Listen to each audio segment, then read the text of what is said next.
In a dark place far from heaven's light, 7 princes ruled over hell. Each controlled their area with a harsh grip.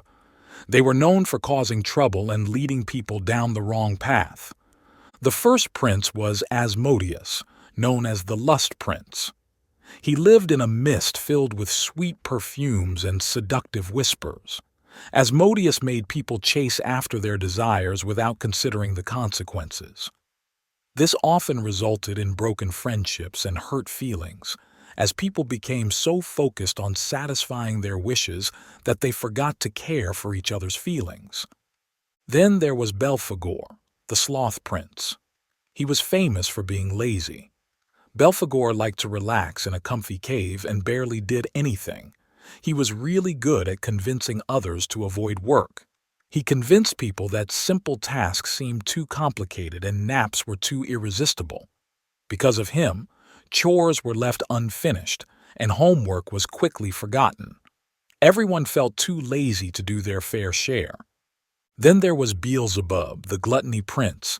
He lived in a palace made entirely of candies and sweets. Beelzebub had a never-ending appetite, and he influenced others to eat just as much as him. This led to overeating, which caused health problems and wasted food. His influence made them forget about sharing meals and moments. Next in line was Satan, the Prince of Wrath. He lived in a fortress encircled by flames and thunderbolts. Satan had a short fuse and enjoyed getting others to lose their temper.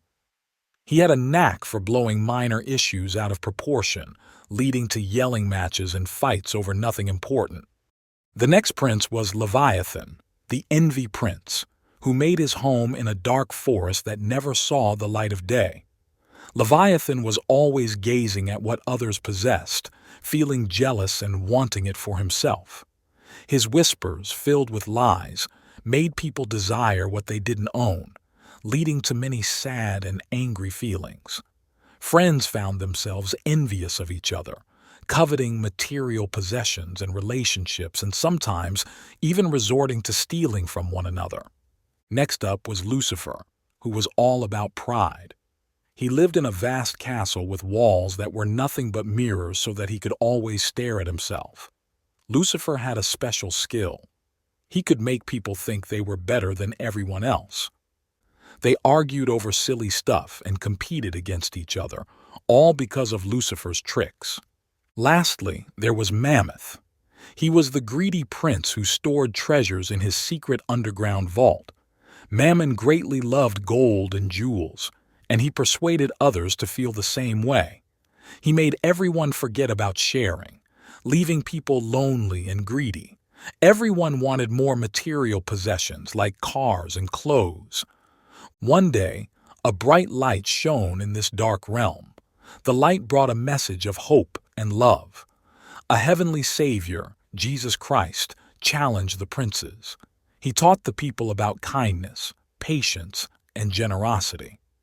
Little by little, the people started to see the prince's tricks for what they were. They learned to be happy with what they had, to calm their anger, to share their riches, to complete their tasks, to enjoy food in moderation, and to love one another truly. As this happened, the influence of the 7 princes of hell became weak and started to wane. Jesus filled the world with light and love. Because of him, people were freed from bad habits and found happiness in loving each other and God, bringing the kingdom of heaven. If you enjoyed this message, please like, comment, and subscribe for more uplifting content.